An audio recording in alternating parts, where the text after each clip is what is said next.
أعوذ بالله من الشيطان الرجيم بسم الله الرحمن الرحيم السلام عليكم ورحمة الله وبركاته. بسم الله والحمد لله والصلاة والسلام على رسول الله وعلى آله وصحبه ومن والاه وبعد. عزیز دوستو، پیارے ساتھیوں، ماؤں بہنوں اور خواتین اسلام، رمضان کا مبارک مہینہ اور یہ ہماری عبادتیں، ہمارے روزے، ہماری دعائیں، اللہ سے دعا کریں کہ اللہ رب العزت انہیں قبول فرمائیں. اور رمضان کا مہینہ یہ بہت ہی بابرکت کا مہینہ ہے، اور اس مہینے میں مومنین کو چاہیے کہ کثرت سے اللہ کی یاد تازہ کریں اور اس کے لیے جتنا بھی ہو سکے ہر اسباب، ہر طریقے کو اپنائیں. تو چلیے آج کے اپنے موضوع کی طرف آگے بڑھتے ہیں. ہم نے کل کی مجلس میں یہ وعدہ کیا تھا کہ چونکہ ہندوستان کے بادشاہوں کے ساتھ ساتھ یہاں کے بعض اہم صلحاء علماء کا بھی ذکر آنا ضروری تھا، تو آج ہم نے آپ کے سامنے چند اشخاص کو پیش کرنے کی کوشش کی ہے. اس میں سب سے پہلے عزیز دوستو یہ نقطہ آپ اچھی طریقے سے سمجھ لیجئے. جیسے میں نے گزشتہ مجلس میں بتایا تھا کہ ہندوستان میں جس طریقے سے اسلام پہنچا، اس میں ہم دیکھتے ہیں کہ افغانستان، ایران، ایسے علاقوں سے اسلام یہاں پر پہنچا. اور اس سے پہلے ہم محمد بن قاسم کے زمانے میں دیکھیں کہ اس کے کئی سالوں کے بعد غزنوی دور آیا. دوسرے دوروں میں جب اسکالرز، علماء ہندوستان آئے تو یہاں پر جو بادشاہ تھے ان پر جن طریقوں کو لاگو کیا تھا اس میں زیادہ تر تصوف تھا. صوفیزم عزیز دوستو یہ اس زمانے میں کثرت سے پایا جاتا تھا. اس کا مطلب یہ نہیں کہ اہل السنہ والجماعہ، صحیح اعتقاد، منہج سلف صحابہ کا طریقہ یہ رائج نہیں تھا، بلکہ انہیں حکومت کے حد تک مقبولیت نہیں تھی. بہت سارے ایسے بھی بادشاہ آئے ہیں جنہوں نے اسے اپنے اندر رکھا اور وہ بھی تبدیلیاں لانے کی کوشش کی ہیں. وہ اس کا ذکر انشاءاللہ بعد میں آئے گا. تو عزیز دوستو، تصوف کو سمجھنے کے لیے، چونکہ یہ موضوع ہمارا نہیں ہے لیکن میں بھی پھر بھی بعض اشارے کر دیتا ہوں. تصوف کے کئی ادوار ہیں. تصوف کا جو بالکل شروع کا دور تھا وہ بہت ہی اچھا تھا. جس زمانے میں حارثی اور اس سے پہلے کے اسکالرز جو تھے ان کے ہاں تصوف صرف تزکیۃ النفس کا نام تھا. چونکہ دور بادشاہت، لڑائی، حکومتوں کا تھا، تو ایسے صورت میں ایسے لوگوں کا ہونا ضروری تھا جو لوگوں کو دین کی طرف مائل کریں اور انہیں دنیا سے دور کریں. اس کے لیے جو بھی کوششیں ہوئی، جس میں جو اسکالرز، جو علماء اس زمانے میں تھے، انہوں نے اس ناحیے کو اجاگر کیا. صرف اس سے لے کر انہوں نے گفتگو کی کہ کیسے آپ دین کے بن کر رہیں اور دنیا سے دور، سیاست سے دور، ہر چیزوں سے دور. تو ایسے جو اسکالرز پیدا ہوئے، یہ شروع کے زمانے میں سمجھے کہ ان کے پاس صرف تزکیۃ النفس کی بات تھی، لیکن آگے چل کر ان کے یہاں بہت ساری بدعتیں پیدا ہو گئیں. اور خاص طور پر اس زمانے کے محدثین نے ان پر رد کیا، کیونکہ ان کے یہاں حدیث پر عمل کم ہو گیا تھا اور یہ اپنے انداز سے قرآن کی تفسیر بیان کرتے، اپنے انداز سے حدیث کی تشریح بیان کرتے، بہت ساری حدیثوں کو لیتے بھی نہیں تھے. تو ان کے زمانے میں یہ بھی ایک دور آیا تھا جس میں محدثین نے ان پر رد کیا. اور جب یونانی فلسفہ اور دوسرے فلسفے آئے تو تصوف بالکل ایک الگ ہی رنگ اختیار کر چکا تھا. تو اس اعتبار سے جب یہ جو بالکل اپنا رنگ بدل گیا تھا تو ڈھیر ساری بدعتیں، عقیدے کی بدعتیں، عمل میں بدعتیں، بہت ساری چیزیں تصوف میں آ کر گھر کر گئی. تو تصوف میں جہاں تک بات تزکیۃ النفس کی ہے، نفس کو پاک کرنے کی بات ہے، دنیا سے دوری، دین سے قربت، یہ بہت اچھی بات ہے، اسے اختیار کرنا چاہیے. اور اس کے بعد لفظ تصوف عزیز دوستو یہ بات کی پیشکش ہے. ہم نبی صلی اللہ علیہ وسلم کے زمانے میں، عہد صحابہ میں، تابعین کے زمانے میں یہ لفظ تصوف کو نہیں پاتے. لفظ تصوف کے تعلق سے بعض لوگوں نے یہ بھی کہا کہ یہ لفظ صوف سے نکلا ہے. صوف کہتے ہیں موٹے کپڑے کو، جسے عام طور پر یہ جو درویش قسم کے ہوتے ہیں وہ پہنا کرتے تھے. اور یہ لوگ کہتے ہیں کہ ہمارا تعلق ابو ذر الغفاری سے ہے، یعنی ہمارے تصوف کے بانی ابو ذر الغفاری ہیں. اور ابو ذر الغفاری نبی صلی اللہ علیہ وسلم کے صحابی تھے، اور ہم جانتے ہیں کہ وہ صحابی تھے جنہوں نے لوگوں سے کہا کہ اپنے پاس مال و دولت کو جمع کرنا حرام ہے. تو وہ اپنی بہت ساری رائے رکھتے تھے. اپنی ان رائیوں کی وجہ سے عثمان غنی رضی اللہ عنہ نے انہیں مدینے سے نکال دیا. اور ان کے اس طریقے سے پروپیگنڈا کرنے کی وجہ سے انہیں نکال دیا گیا تھا. بہت بڑے صحابی ہیں، بلند پائے صحابی ہیں، لیکن ان سے یہ چیزوں کے فیصلے میں غلطیاں ہوئی، اس وجہ سے تمام صحابہ نے ان پر رد کیا. تو جو لوگ یہ کہتے ہیں کہ ہم ابو ذر غفاری کے راستے پر ہیں، کیوں آپ عثمان غنی کے راستے پر نہیں آتے، کیوں علی بن ابی طالب کے راستے پر نہیں آتے؟ تو یہی راستہ ہے جو اصل راستہ ہے. تو عزیز دوستو، یہ اپنے آپ کو ابو ذر غفاری کی طرف انتساب کرتے ہیں، جو کہ بالکل صحیح نہیں. اور ابو ذر غفاری کے ہاں سلوک میں، عقیدے میں ایسی جو ہے بگاڑ اور ایسی تبدیلیاں نہیں تھیں. وہ تو بالکل نبی صلی اللہ علیہ وسلم کے راستے پر تھے. بعض جگہ انہوں نے عام لوگوں سے اختلاف کیا، جس کا ذکر میں نے آپ کو کیا. تو عزیز دوستو، یہ تصوف کا لفظ، اس کی تحقیق کیا ہے؟ اس کی تحقیق میں ہم جاتے ہیں تو ہم کو معلوم ہوتا ہے کہ اصل میں لفظ یہ یونانی لفظ ہے. یونانی لفظ جس میں صوفیہ کہتے ہیں. صوفیہ کہتے ہیں حکمت کو، وزڈم کو. تو وہاں سے یہ صوفیہ لفظ جو عربی میں آیا تو صوف ہوا، اور صوف سے لفظ تصوف ایجاد میں آیا. تو حکمت کو کہتے ہیں، حکمت والوں کو کہتے ہیں. تو یہی اس کا اصل معنی ہے تصوف کا. تو اس کے کئی ادوار ہیں، اور تصوف میں، صوفیہ میں کئی قسمیں ہیں. بعض قسمیں ہیں جو سنت کے بالکل قریب ہیں، جو سنت پر بھی عمل کرتے ہیں، جن کے پاس شریعت کی پابندی ہے. بعض ایسے ہیں جن کے پاس طریقت کی پابندی ہے، شریعت کی پابندی نہیں، یعنی طریقہ اپنے حساب سے وہ کچھ وظیفے بناتے ہیں، اپنے حساب سے زندگی کو ڈھالنے کی کوشش کرتے ہیں جو شریعت سے دور ہوتی ہے. تو ایسے بھی لوگ ہیں. تو بعض ہیں جو جنہیں آپ کہیں گے کہ بھائی سنت کے قریب ہیں. بعض ہیں جو بالکل سنت سے بالکل دور ہیں، کفر کے حد تک پہنچ گئے ہیں. اور بعض ہیں جو ملاوٹ ہیں. اور بعض ہیں جو انہیں اپنانے میں کوئی غلطی نہیں سمجھتے. تو ایسے بہت سارے ان کی قسمیں ہیں. بہرحال جو بھی ہو، اگر بات صرف اصطلاح کی ہے تو کوئی معاملہ نہیں. لیکن اس کے اندر اگر بدعاتوں کو ترویج دینے کی بات ہو، اس کے اندر اگر غیر اللہ کو پکارنے کی بات ہو، اگر اس کے اندر جو ہے، جیسے آج ہمارے معاشرے میں دیکھتے ہیں افسوس کے ساتھ، لوگ مسجد کے ساتھ ساتھ دوسری جگہ بھی جاتے ہیں جہاں پر ہاتھیں اٹھا کر اپنی مانگ مانگتے ہیں. کسی ولی کے قبر کے پاس پہنچ جاتے ہیں، کسی کے مزار کے پاس پہنچ جاتے ہیں، ہاتھوں کو اٹھا کر وہاں پر کہتے ہیں کہ ہم اللہ سے مانگتے ہیں. لیکن ہم نے ایسے بھی لوگوں کو دیکھا ہے جو براہ راست صاحب قبر سے مانگتے ہیں، ان سے اپنی مرادوں کو پوری کرنے کی کوشش کرتے ہیں، ان سے قضائے حاجت کی طلب کرتے ہیں. تو ایسے ہمارے معاشرے میں جو رنگیں دیکھی جاتی ہیں، یہ تصوف کا سمجھیے کہ ایک غلط طریقہ جو ہے ہمارے معاشرے میں. حالانکہ بہت سارے تصوف اور صوفیہ علماء ہیں جو اس چیز کو غلط کہتے ہیں. تو بہرحال یہ جب تصوف کا آغاز ہوا، شروع میں جب یہ شریعت کی پابندی سے باہر ہوئے، تو اس کے بعد ڈھیر ساری چیزیں ان کے اندر داخل ہو گئیں. بعد میں انہی علماء کو مشکل ہو گئی ان چیزوں کو باہر نکالنے کے لیے. آج یہ گویا کہ ایک بھول بھلیا ہے، کس کو مانے کس کو نہیں مانے، یہ سمجھے کہ ایک آمیزش اور ایک مکسیشن ہے. بہرحال سمجھنے کے لیے بہت آسان طریقہ یہ ہے کہ جو بھی بات اللہ اور اللہ کے رسول سے مطابقت رکھتی ہو، وہ ہے جسے ہم مان سکتے ہیں. جو بھی بات قرآن و حدیث سے جڑ کر نہیں جاتی، اس بات کو ہم رد کر سکتے ہیں. اس بات کو بڑی آسانی سے رد کر سکتے ہیں. چاہے آپ کس کا بھی نام لے لیجیے، چاہے آپ تصوف کا نام لیجیے، صوفیہ کا نام لیجیے، جو بھی ہو، اگر یہ شریعت کے خلاف ہو، قرآن و حدیث کے خلاف ہو، تو ہم اسے ہرگز لے نہیں سکتے.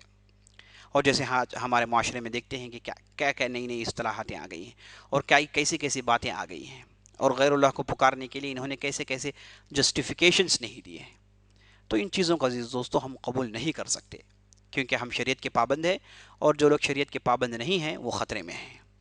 اور ہمارا کام یہی ہے کہ لوگوں کو شریعت کی طرف بلائیں، اور محمد رسول اللہ نے بھی وہی کیا، اور صحابہ نے بھی وہی کیا. تو مختصر یہ چند باتیں تھیں تصوف سے. تو یہ تصوف کے علماء میں سے جنہیں کافی شہرت حاصل ہوئی ہندوستان میں، اور جنہوں نے شریعت کی پابندی کرتے ہوئے اہل طریقت کے اندر سے خامیاں نکالنے کی کوشش کی، جن کے اندر زیادہ شریعت کی پابندی تھی، ان کی چند مثالیں میں آپ کے سامنے رکھنا چاہتا ہوں. سب سے پہلے اس میں داتا گنج ایک مشہور صوفی گزرے ہیں، جو لاہور میں مدفون ہیں. یہ 1072 میں ان کی وفات ہوئی. تو ان کا نام تھا علی بن عثمان الحجویری. یہ بالکل شروع کے دور کے تصوف کے صاحب ہیں. ان کی کتاب بھی ہے کشف المحجوب. اس کتاب کو پڑھنے سے بات معلوم ہوتی ہے کہ انہوں نے بالکل اچھے انداز میں، نرم انداز میں دنیا سے کیسے دور رہیں، دین کو کیسے اختیار کریں، مال و دولت کی محبت دل سے کیسے نکالیں. خاص طور پر انہوں نے عورت کو ٹارگٹ بنایا. جیسے آپ صلی اللہ علیہ وسلم نے کہا وَاتَّقُوا النِّسَاءَ فَإِنَّ أَوَّلَ فِتْنَةٍ كَانَتْ فِي بَنِي إِسْرَائِيلَ النِّسَاء. عورتوں سے بچ کر رہو، بنی اسرائیل میں سب سے پہلا فتنہ عورتوں سے شروع ہوا. تو انہوں نے عورت کے فتنوں کو ٹارگٹ بنایا اور ان فتنوں سے کیسے بچنا چاہیے انہوں نے بہت دور تک اپنی بات سنائی. اور یہ داتا گنج جو تھے انہوں نے سماع کے خلاف بھی، اہل تصوف سماع کے قائل ہیں، تو سماع کو سنتے ہیں، ہے نا. کبھی کبھار اس میں موسیقہ ملا کر، میوزک ملا کر بھی سنتے ہیں. کبھی کبھار اس میں بعض ایسے بھی ہیں جو وجد میں آ کے ڈھلتے بھی ہیں، ناچتے بھی ہیں، ڈانس بھی کرتے ہیں. یہ کہتے ہیں کہ یہ اہل اللہ کی خاص چیز ہے، عام لوگ سمجھ نہیں سکتے. یہ اللہ کی معرفت جنہیں حاصل ہوتی ہے وہی سمجھ سکتے ہیں. بہت ساری باتیں بتاتے ہیں. یہ جو داتا گنج جو شروع کے اہل تصوف میں سے تھے انہوں نے ان پر رد کیا، سماع کو انہوں نے حرام قرار دیا. اور یہ کشف المحجوب میں بہت اچھی باتیں لکھتے ہیں اور تزکیۃ النفس کی بہت ساری باتیں لکھتے ہیں، اور بہت ساری باتیں ان کی شریعت سے ملی ہوئی ہیں، اور بعض جگہ انہوں نے ان سے غلطیاں بھی سرزد ہوئیں. خاص طور پر یہ رہبانیت کے قائل تھے، یعنی ان کے اندر اتنی دنیا سے دوری تھی کہ یہ رہبانیت کے قائل ہو گئے. یعنی رہبانیت مطلب شادی نہ کریں اور بالکل خانقاہوں میں رہیں، دنیا سے دور ہو جائیں. جتنا اپنے آپ کو دنیا سے دور رکھیں گے اتنا آپ اللہ کے محبوب ہو سکتے ہیں. یہ کہہ کر ان کا دعویٰ تھا، اور انہوں نے یہ باتیں اپنی کتابوں میں لکھی ہے. رہبانیت کے دعوے دار تھے، یعنی شادی نہ کریں، دنیا کا مال کو اختیار نہ کریں، جو کہ ہماری سنت کے خلاف ہے. آپ صلی اللہ علیہ وسلم نے شادیاں کی، آپ صلی اللہ علیہ وسلم نے دولت کو بھی جمع کیا، لیکن اللہ کے بتائے ہوئے طریقے پر، اللہ کے بتائے ہوئے راستے پر. اگر کوئی آدمی سے اختیار کرتا ہے تو بہت اچھی بات ہے. اسلام رہبانیت کا قائل نہیں ہے. لا رہبانیت فی الاسلام. رہبانیت یہ وہ ہے عیسائیوں نے خود اپنے اوپر لکھ لیا. اللہ نے کبھی بھی رہبانیت ان پر واجب نہیں قرار دی. رہبانیت مطلب شادی نہیں کرنا، بالکل ایسیٹک جیسی زندگی گزارنا، جو اسلام سے کوئی میل نہیں کھاتا. لیکن داتا گنج صاحب کے پاس ہم یہ چیز دیکھتے ہیں، لیکن اس کے علاوہ بہت ساری خوبیاں ان کے اندر ہیں. یہ وہ تصوف کے لوگوں میں سے نہیں ہیں جو بالکل وحدت الوجود کی بات کرتے ہیں، فنا فی اللہ کی بات کرتے ہیں، حاسوت کا لاسوت میں جمع ہونا، حلول کا عقیدہ رکھنا، ہے نا، جو ابن حلاج اور بعد کے لوگ جنہوں نے شروع کیا تھا، جو کفر ہے جس میں ذرا برابر بھی شک نہیں. اور انہی باتوں کو ابن عربی نے بھی بڑھوتی دینے کی کوشش کی. تو اس لیے بہت سارے لوگ ہیں جو ابن عربی کے عقیدے پر کلام کرتے ہیں. بہت سارے لوگوں نے ابن عربی کو کافر بھی کہا ہے. تو ایسے بھی چیزیں ہمارے تاریخ میں موجود ہیں. تو داتا گنج صاحب کے تعلق میں کہوں گا کہ ان کے ذریعے سے بہت سارے لوگ اسلام قبول کیے ہیں. وہاں کے علاقے کے ایک بادشاہ نے بھی اسلام قبول کیا. اچھا، یہاں پر ایک نقطہ بتانا میں ضروری سمجھتا ہوں کہ بعض لوگ کہتے ہیں کہ ہندوستان میں اسلام پھیلا ہے تو صرف صوفیہ سے اسلام پھیلا ہے. میں یہاں پر تھوڑی تبدیلی کرنا چاہوں گا. اگر یہ کہیں کہ ہندوستان میں اسلام صوفیہ کے ذریعے سے بھی پھیلا ہے تو زیادہ صحیح ہوگا. اسلام پھیلانے والوں کے تعلق سے آپ نے سنا تاجر بھی تھے، بادشاہ بھی تھے، بہت سارے علماء بھی تھے، یعنی ہر لوگوں نے اپنے اپنے حساب سے کام کیا. تو صرف یہاں کہنا کہ صوفیہ ہی کے ذریعے سے ہندوستان میں اسلام پھیلا، یہ بالکل غلط بات ہے. ہاں، ان کے ذریعے سے بھی اسلام پھیلا، بہت سارے لوگ ان کی وجہ سے بھی اسلام قبول کیے ہیں.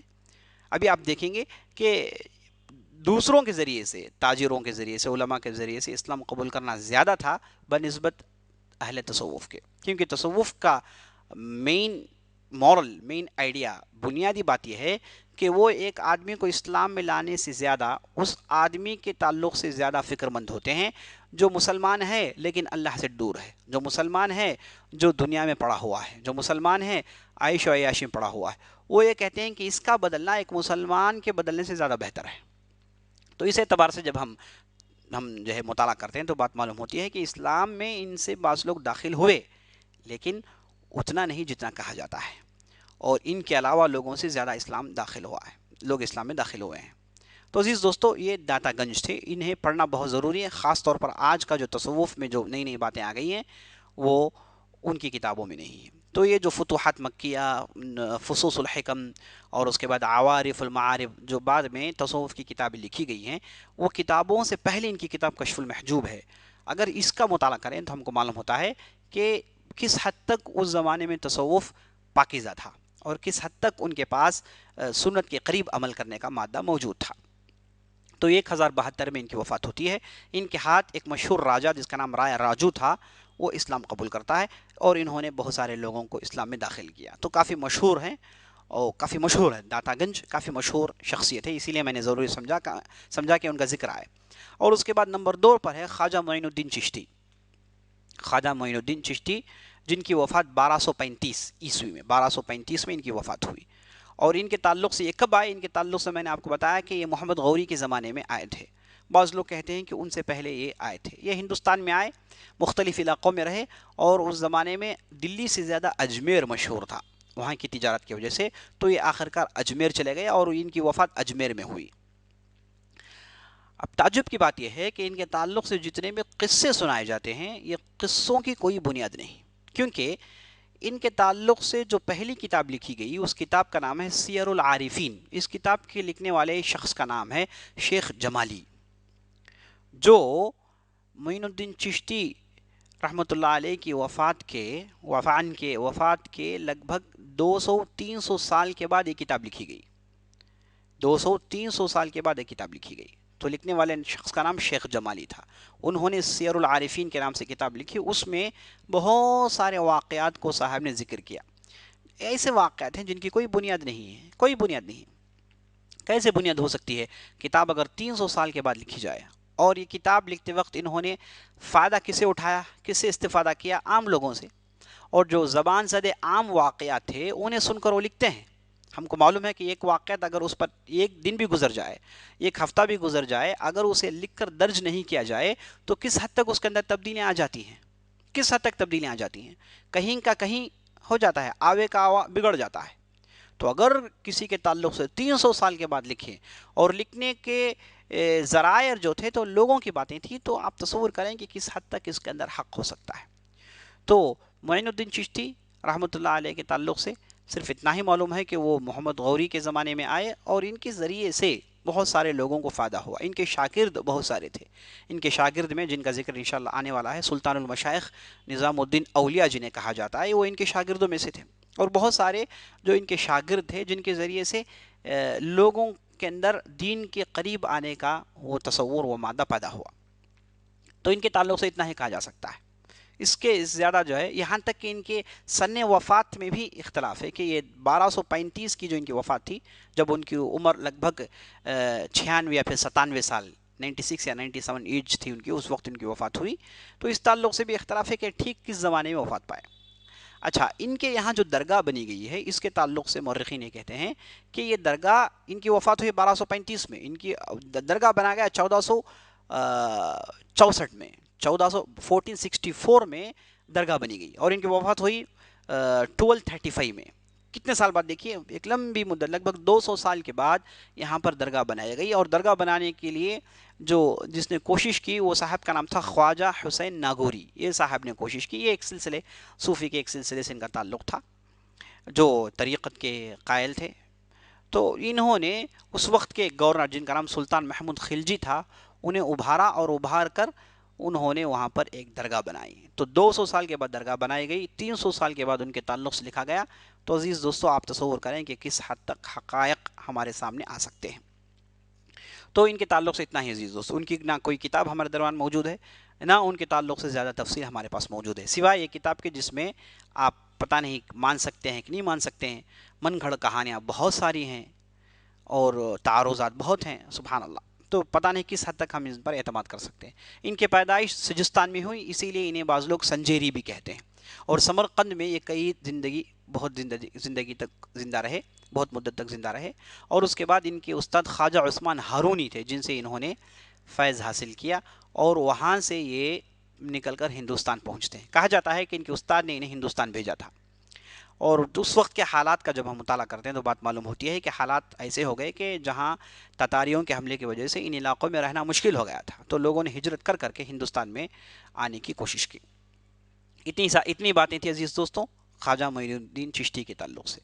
اور اس کے بعد ان کے ہاں جو آج جو درگاہ نظر آتی ہے، جسے محمود خلجی نے بنایا تھا، اور وہاں پر جو مسجد نظر آتی ہے، اس مسجد کو اکبر نے بنایا، اور یہ درگاہ کے اوپر جو گنبد ہے، یہ بنانے والے شاہ جہان صاحب تھے۔ تو دیکھیے، یہ وہ لوگ ہیں جو 200 300 400 سال کے بعد آئے، اور یہ بالکل شروع کے دور کے تھے۔ اچھا، نمبر 3 جو شخصیت کے تعلق سے میں آپ کے سامنے عرض کرنا چاہتا ہوں، وہ شخصیت ہے سلطان المشائخ خواجہ نظام الدین اولیاء صاحب۔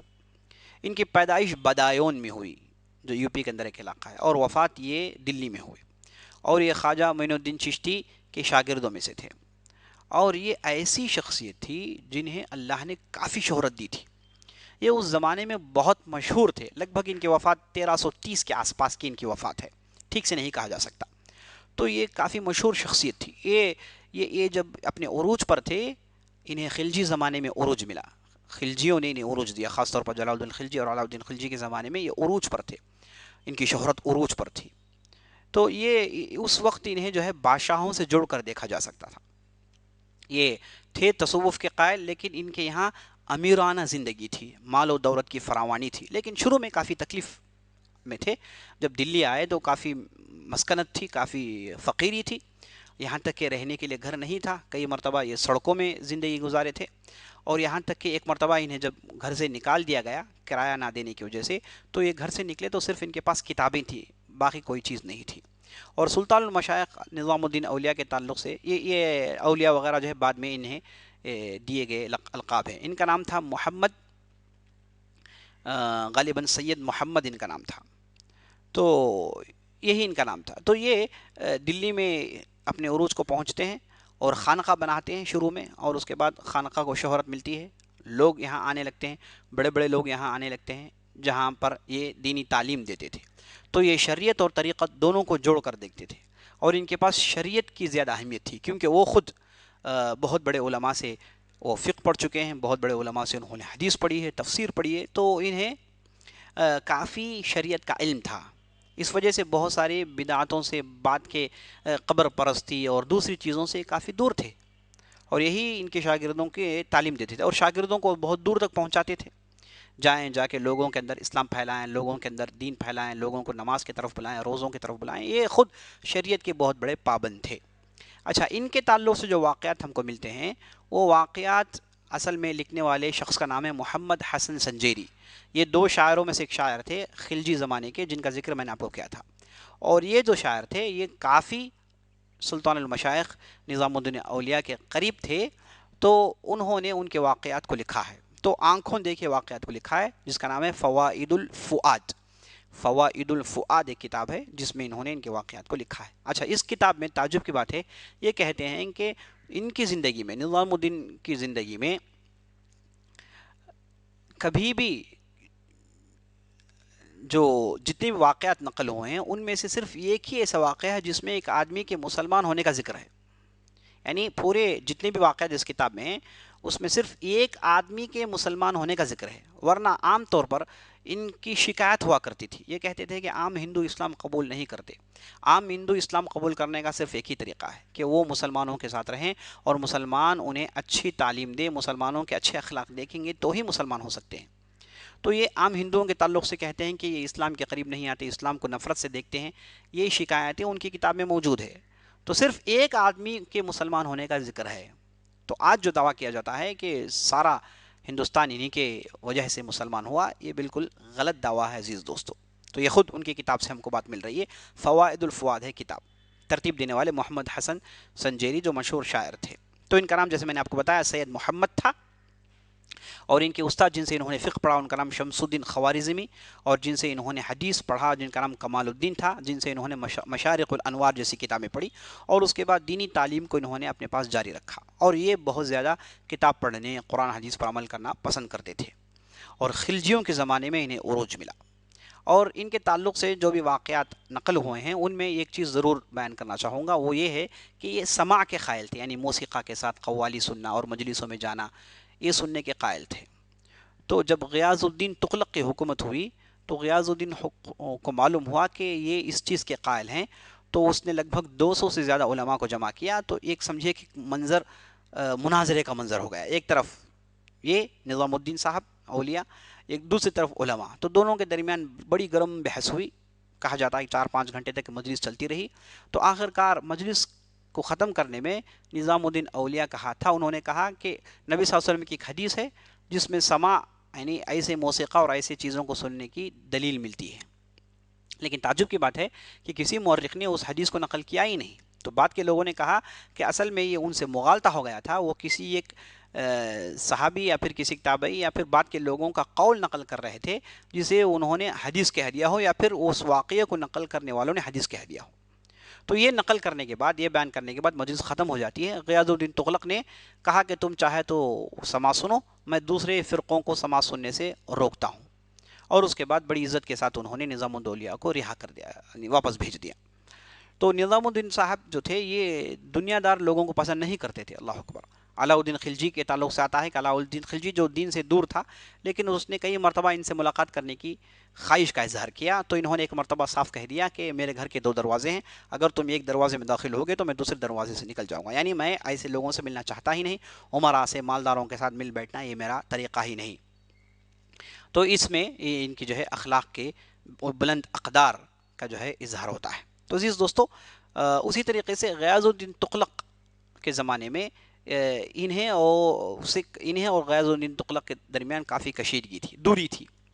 وہ کیوں دوری تھی ہم غیاث الدین تغلق کے جب گفتگو کریں گے ہم وہ تفصیل آپ کے سامنے بیان کرنے کی کوشش کریں گے۔ تو یہ جو نظام الدین صاحب تھے ان کے تعلق سے آتا ہے کہ یہ زندگی بھر سماع سنتے رہے، لیکن اپنی آخری زندگی میں انہوں نے سماع بالمزمار یعنی موسیقی کے ساتھ سماع سننے کو انہوں نے خود کہا کہ غلط ہے، خود یہ اس سے اپنے آپ کو دور کر چکے تھے۔ تو اسے معلوم ہوا کہ یہ آخری زمانے میں سنت کے قریب آ رہے تھے۔ تو ان کے یہاں جو بہت بڑا مواخذہ تھا وہ یہ تھا کہ یہ ابن عربی سے کافی متاثر تھے۔ ابن عربی جو بہت بڑے صوفی گزرے ہیں، فتوحات مکیہ اور فصوص الحکم جیسی کتابوں کے مؤلف، جس میں انہوں نے بہت ساری ایسی ایسی باتیں لکھی کہ جسے انسان مان نہیں سکتا، مسلمان تو دور کی بات انسان مان نہیں سکتا۔ تو ایسے بہت سارے واقعات ہیں، ان واقعات کی بنیاد پر شیخ الاسلام ابن تیمیہ اور دوسرے اہل علم نے انہیں کافر کے درجے تک پہنچا دیا، اور بہت ساری باتیں کہتے ہیں اور کہتے ہیں کہ اس کے معنی باطنی معنی ہیں۔ بہرحال تو یہ تھے ابن عربی، اور یہ نظام الدین اولیاء کے پاس ان کی کتابیں پہنچی اور ان کی کتابیں پڑھ کر یہ کافی متاثر ہوئے۔ تو بعد میں چل کر یہ وفات پا جاتے ہیں۔ تو ان کی شہرت کافی شہرت تھی، کہا جاتا ہے کہ ان کے بعد ہندوستان میں تصوف کو وہ مرتبہ وہ عروج حاصل نہیں ہوا جیسے ان کے زمانے میں ہوا کرتا تھا۔ اور ان کے زمانے کے بعد تغلقوں کی حکومت قائم ہوگی۔ تغلق وہ لوگ تھے جنہوں نے دین کے معاملات میں ترقی کو پسند کیا، دین میں جو بھی چل رہا تھا اسی کی تبدیلی کے قائل تھے، اس کی تبدیلی لانے کی وہ انہوں نے مکمل کوشش کی تھی۔ انشاءاللہ تغلق کے تعلق سے ہم جب گفتگو کریں گے یہ باتیں آپ کے سامنے لانے کی کوشش کریں گے۔ تو ہم نے 3 شخصیتوں کے تعلق سے آج کی مجلس میں آپ کے ساتھ گفتگو کی۔ پہلے داتا گنج تھے، ان کے تعلق سے ہم نے کہا کہ یہ سنت کے قریب تھے اور بہت ساری تصوف کی بدعتوں سے وہ بری تھے۔ اس کے بعد خواجہ معین الدین چشتی کے تعلق سے ہم نے کہا کہ ان کے تعلق سے ایک رائے قائم کرنا ممکن نہیں، کیونکہ ان کی لکھی ہوئی کوئی کتاب موجود نہیں ہے، نہ جو ہے ان کے شاگردوں نے کوئی کتاب لکھی۔ ان کے تعلق سے لکھنے والے خواجہ جمالی جو 300 سال بعد آئے، تو کوئی بھی ایسی دستاویز ہمارے پاس موجود نہیں جن کے بنیاد پر ان کے تعلق سے ہم فیصلہ کر سکتے ہیں۔ اور سلطان المشائخ کے تعلق سے ہم نے فوائد الفوائد جو معتبر کتاب ان کی زندگی پر لکھی گئی، تو اس میں ہم نے یہ دیکھا ہے کہ بعض ان کے کرامات کا بھی ذکر ہے، جسے ہم یہ کہہ سکتے ہیں کہ ہو سکتا ہے کہ ماننے والے سے کرامات کہیں، ہم یہ کہہ سکتے ہیں کہ ایسا ہوتا ہے مومنین کے ساتھ، تو ایسا ہوتا ہے۔ تو اس اعتبار سے ہم سلطان المشائخ کے تعلق سے کہیں گے کہ یہ شریعت کے پابند تھے، اور انہوں نے طریقت کے نام سے جن چیزوں کو ایجاد کیا ان میں بہت ساری چیزوں میں بدعت تھی، اور آج جو ان کے نام لیوا ہیں ان کے ہاں ان کے قبر میں جو کچھ ہو رہا ہے ہم نہیں سمجھتے کہ یہ اس کے تعلیم دیے ہوں گے۔ سلطان المشائخ اس سے بری رہے ہیں، اور آج جو بھی ہو رہا ہے ہم نہیں، ان کی کتابوں کے ذریعے سے یہ بات ہم کو نہیں معلوم ہوتی ہے۔ تو یہ چند شخصیتیں تھیں جن کا ذکر میں کرنا ضروری سمجھتا تھا، اسی سے اپنی بات ختم کرتا ہوں۔ انشاءاللہ آئندہ مجلس میں تغلق خاندان کے تعلق سے ہماری گفتگو جاری رہے گی، تب تک کے لیے اجازت دیجیے، اور اللہ سے دعا کیجیے کہ اللہ رب العزت ہماری محنتوں کو قبول فرمائے اور تمام قسم کی پریشانیوں سے ہمیں محفوظ رکھے۔ سبحان ربک رب العزت عما یصفون وسلام علی المرسلین والحمد للہ رب العالمین، والسلام علیکم ورحمۃ اللہ وبرکاتہ۔